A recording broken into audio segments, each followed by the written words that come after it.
تو نیست سے ہست کرنے والا ہو، تو پانی کے قطرے سے پورا انسان بنانے والا ہو، تو راکھ کے ڈھیر کو بھی اگر چاہے تو زندہ انسان کھڑا کر دے۔ مولا قادر مطلق ہے، اس خاتون پر رحم فرما اور اس کا بیٹا واپس لوٹا دے۔ غوث پاک کی دعا چل رہی تھی، تھوڑی دیر دیکھنے کے بعد دریا میں ایک بھونچال سا، طوفان سا آیا، پانی کے اندر ایک عجیب سی سرسراہٹ ہوئی، تھوڑی دیر کے بعد دیکھا تو ایک کشتی برآمد ہوئی۔ غوث پاک نے صرف اس خاتون کے بیٹے کی زندگی مانگی تھی، مگر صدقے میں اللہ نے پوری برات کی زندگی لوٹا دی، پوری برات واپس آ گئی، اور وہ خوشی خوشی غوث پاک رضی اللہ تعالیٰ عنہ کا شکر کرتے ہوئے گھر گئے۔ 12 سال کے بعد مچھلیاں کھا گئی ہوں گی، کشتی کے پرزے ختم ہو گئے ہوں گے، لیکن رب ذوالجلال قادر مطلق ہے، ہم ان لوگوں کو یہی تو کہتے ہیں جو جلا کر کے سمجھتے ہیں کہ اب کوئی نہیں اٹھا سکتا ان کو، راکھ پانی میں بہا کر کے سمجھتے ہیں کہ اب ان کا حساب کتاب نہیں ہو سکتا۔ ہر عقل کے اندھو، جس رب ذوالجلال نے ایک نطفے سے تمہارا پورا انسانی شکل بنایا ہے، تم 1000 بار جلا کر راکھ کر دو، رب ذوالجلال قادر مطلق ہے، وہ دوبارہ زندہ فرمائے گا حساب لینے کے لیے۔ تو کشتی دوبارہ واپس آئی۔ غوث پاک رضی اللہ تعالیٰ عنہ کی اس کرامت پر ایک دو نہیں، ہزاروں لوگ اسلام میں داخل ہوئے تھے، ہزاروں لوگ اسلام میں داخل ہوئے۔ اب جو صاحب ہیں انہوں نے کہا کہ ایسا کیسے ہو سکتا ہے، ایسا کیسے ہو سکتا ہے؟ ہر جگہ اگر تم عقل کے گھوڑے دوڑاؤ گے تو یہی سوال کرو گے ایسا کیسے ہو سکتا ہے۔ اگر تمہاری عقل میں بات نہیں آتی تو سمجھ لو اسی کو کرامت کہتے ہیں، اسی کو کرامت کہتے ہیں۔ تم اور ہم بھی کر سکتے تھے تو پھر غوث کی کرامت کا مطلب ہی کیا ہے؟ تم بھی غوث ہوتے، ہم بھی غوث ہوتے۔ کرامت ہے جو عقل میں نہیں آئے گی۔ اور قرآن سے اگر دلیل مانگتے ہو، سنو، سلیمان علیہ السلام نے اپنے دربار میں ایک بار اعلان کیا تھا، کون ہے جو سبا بلقیس کا تخت یہاں پر لے آئے گا؟ سلیمان علیہ السلام فلسطین میں بیٹھے ہوئے ہیں اور سبا بلقیس کا تخت یمن میں ہے۔ یمن اور فلسطین میں 1000 کلومیٹر سے زیادہ کا فاصلہ ہے۔ ایک جن کھڑا ہوا، کہا اللہ کے نبی میں لے آتا ہوں۔ پوچھا کتنی دیر میں؟ کہا میں آپ کی مجلس ختم ہونے سے پہلے وہ لے کر آ جاؤں گا۔ جنات کی طاقت پر یقین رکھنے والے، جنات کو حاصل کرنے کے لیے عملیات کرنے والے، سنو قرآن کیا کہتا ہے۔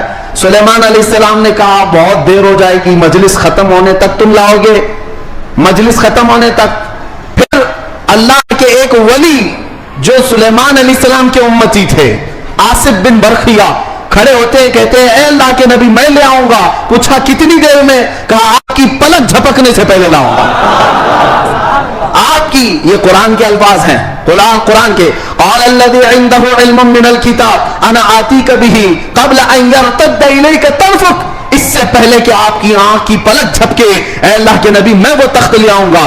تخت کوئی 4 فٹ کا 5 فٹ کا نہیں، 80 گز لمبا ہے اور اتنا ہی چوڑا ہے، اتنا ہی وزنی ہے، اور 7 دروازوں کے اندر بند کر کے رکھا ہوا ہے، سونے چاندی جواہرات سے جڑا ہوا تخت ہے۔ اور ایک انسان کہتا ہے، انسان، جنات کی بات نہیں کر رہا، جنات کی بات آئے گی تو آپ سمجھیں گے ان کو بڑی طاقت ہوتی ہے، انسان کی بات کر رہا ہوں۔ انسان نے کہا سلیمان علیہ السلام کے امتی میں پلک جھپکنے سے پہلے لاؤں گا۔ یہ صرف اور صرف بات نہیں تھی، حضرت سلیمان علیہ السلام ابھی پلک کر ادھر دیکھ رہے تھے، وہ تخت حاضر کر چکے تھے، تخت حاضر کر چکے تھے۔ اب میں آپ کو یہ بتانا چاہتا ہوں، وہ سلیمان علیہ السلام خود اللہ کے نبی تھے، خود اللہ کے نبی۔ ارے وہ چاہتے تو خود ہی تخت کو طلب کر لیتے۔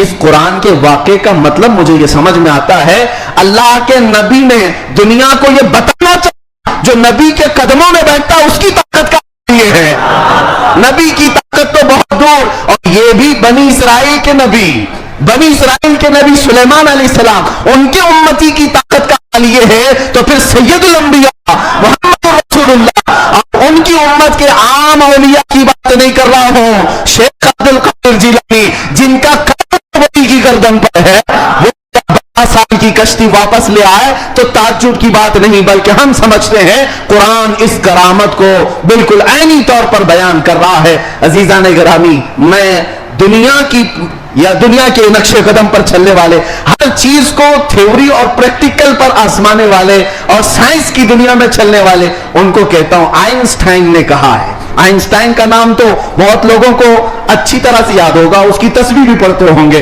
الحمدللہ ہم غوث پاک کی تسبیح پڑھتے ہیں. اب اسی آئنسٹائن کی بات کر رہا ہوں جس نے یہ کہا ہے کہ میں نے کائنات کو دیکھنے کی کوشش کی, سنو, کائنات کو دیکھنے کی کوشش کی اور چاند تک اور سورج تک اور بہت سارے مقامات تک دیکھنے کی رسائی حاصل کر لیا. اور اس نے کہا کائنات کا جو کنارہ, ایک کنارہ میں نے دیکھا, اس کے لیے وہ کہتا ہے 2 کروڑ نوری سال لگ جائیں گے. 2 کروڑ نوری سال. نوری سال کس کو کہتے ہیں پتہ ہے؟ یہ جو سال ہمارے چل رہے ہیں, یہ سال صبح ہوتی ہے 6 بجے صبح ہوئی, شام میں 6 بجے سورج ڈوبا, آرام سے دن چل رہے ہیں. نوری سال اس کو نہیں کہتے. نوری سال 1 منٹ میں 1,80,000 کلومیٹر کا سفر کرتا ہے. 1 منٹ میں 1,80,000 کلومیٹر کا سفر طے ہو جاتا ہے نوری سال میں. اس طرح 1 منٹ کی بات کر رہا ہوں, 1 منٹ کی, اس طرح کے 2 کروڑ سال لگ جائیں گے کائنات کو دیکھنے کے لیے. یہ کون کہہ رہا ہے؟ آئنسٹائن کہہ رہا ہے, جس کے پیچھے تم لوگ آگے پیچھے جس کو قبلہ بناتے ہو. سنو, 2 کروڑ نوری سال لگ جائیں گے کائنات کے کنارے دیکھنے کے لیے, کائنات کی ساری چیزیں دیکھنے کے لیے. اور آؤ شہنشاہ بغداد کے دربار میں, کہتے ہیں نظرت الی بلاد اللہ جمعا کخردلۃ علی حکم اتصالی. میں اللہ کی پوری کائنات کو ایسے دیکھتا ہوں جیسے اپنے ہتھیلی میں رائی کے دانے کو دیکھتا ہوں. تمہارے سارے آلے, تمہارے سارے کمپیوٹر 2 کروڑ سال میں بھی وہاں نہیں پہنچ سکتے جب شہنشاہ بغداد کی ایک نگاہ پہنچتی ہے. ہاں, میرے غوث نے فرمایا نظرت الی بلاد اللہ جمعا کخردلۃ علی حکم اتصالی. میں اللہ کے پورے شہروں کو, کائنات کو ایسے دیکھ رہا ہوں جیسے اپنے ہتھیلی میں رائی کے دانے کو دیکھ رہا ہوں. عزیزان گرامی وقار, الحمدللہ ہمارے پاس فخر کرنے کے لیے بہت کچھ ہے, بہت کچھ ہے. غوثیت معاذ کی نسبت نے ہی اعلیٰ حضرت کو مجدد بنایا ہے, اعلیٰ حضرت کو مجدد بنایا ہے. اور امام اہل سنت فاضل بریلوی اسی نسبت پر فخر کرتے ہیں. دیکھا جائے تو امام اہل سنت اعلیٰ حضرت نے تقریباً 1000 سے زیادہ کتابیں لکھ ڈالی ہیں. 55 علوم پر اللہ نے مہارت تام عطا کی ہے اور بہت سارے شاگردوں کی کھیت تیار کی ہے. امت پر ایک بہت بڑا امتیوں پر احسان ہے. لیکن ساری چیزیں اپنی جگہ پر, قرآن کا ترجمہ کیا ہے, فتاوی رضویہ شریف ہے, بارگاہ مصطفیٰ میں ہدایت بخشش ہے, بہت سارے کام ہیں. لیکن جب رسول اللہ کے دربار میں حاضر ہوتے ہیں, اعلیٰ حضرت یہ نہیں کہتے یا رسول اللہ میں فتاوی رضویہ لے کے آیا ہوں, میں کنز الایمان لے کر کے آیا ہوں, میں ہدایت بخشش لے کے آیا ہوں, بلکہ اعلیٰ حضرت یہ کہتے ہیں تیری سرکار میں لاتا ہے رضا اس کو شفیع جو میرا غوث ہے اور لاڈلا بیٹا تیرا. نسبت کے لیے بھی بارگاہ مصطفیٰ میں اعلیٰ حضرت نے اگر کسی بات پر فخر کیا ہے تو غوثیت کی نسبت پر فخر کیا ہے. یا رسول اللہ تیری سرکار میں لاتا ہے رضا اس کو شفیع جو میرا غوث ہے اور لاڈلا بیٹا تیرا. یقیناً میرے عزیزو کرامات سنانے کا وقت جمعہ کے چھوٹے وقت میں نہیں ہوتا, ورنہ میں بہت ساری چیزیں سناتا. الحمدللہ غوثیت معاذ شہنشاہ بغداد پیر پیرا امیر میران, جس کی نسبت الحمدللہ چھوٹوں کو بڑا بنا دیتی ہے اور ادنا کو اعلیٰ بناتی ہے. الحمدللہ ابھی حاضری سے میں آیا اور حاضری کے بعد دل میں یہ احساس ہوتا ہے. ایک بزرگ وہاں پر ملاقات جن سے ہوئی, وہ عربی اور علوی سادات میں سے ہیں, عمر کافی ہو چکی. انہوں نے مجھے مل کر کے ہاتھ پکڑ کر کے کہا آؤ میں تمہاری حاضری کراتا ہوں. غوث پاک رضی اللہ تعالیٰ عنہ کے دربار میں وہ تقریباً 55 سال سے, اور بڑی ان کی یعنی بڑے معاملات ہیں. بہرحال میں مختصر ہی عرض کرتا ہوں کس لیے میں بات کہہ رہا ہوں. انہوں نے کہا غوث پاک رضی اللہ تعالیٰ عنہ ہر حاضر ہونے والے کو کچھ نہ کچھ دے کر بھیجتے ہیں, اور اللہ کریم تمہارے مستقبل میں بہت کچھ تجھے عطا کرے. دعا کیا. ہم نے کہا کہ یہاں کی اتنے بڑے دربار میں بڑے بڑے حاضر ہوتے, میری کیا حیثیت ہے, مجھے یہاں پر کیا, میری کیا حیثیت ہے, کیا مقام ہے. ایک جملہ انہوں نے کہا جس سے سینہ چوڑا ہو گیا. کہا یہاں پر سب اچھے نہیں آتے بلکہ غوث پاک تو چوروں کو بھی کتب بناتے ہیں. برا ہو تو کیا ہوا, نسبت بھلی ہے یا غوث, تجھ سے در سے سگ اور سگ سے ہے مجھ کو نسبت, میری گردن میں بھی ہے دور کا ڈورا تیرا. اعلیٰ حضرت یہی فرماتے ہیں جن کتوں کے گلے میں پٹا ہوتا ہے ان کتوں کو میونسپلٹی والے نہیں لے جاتے.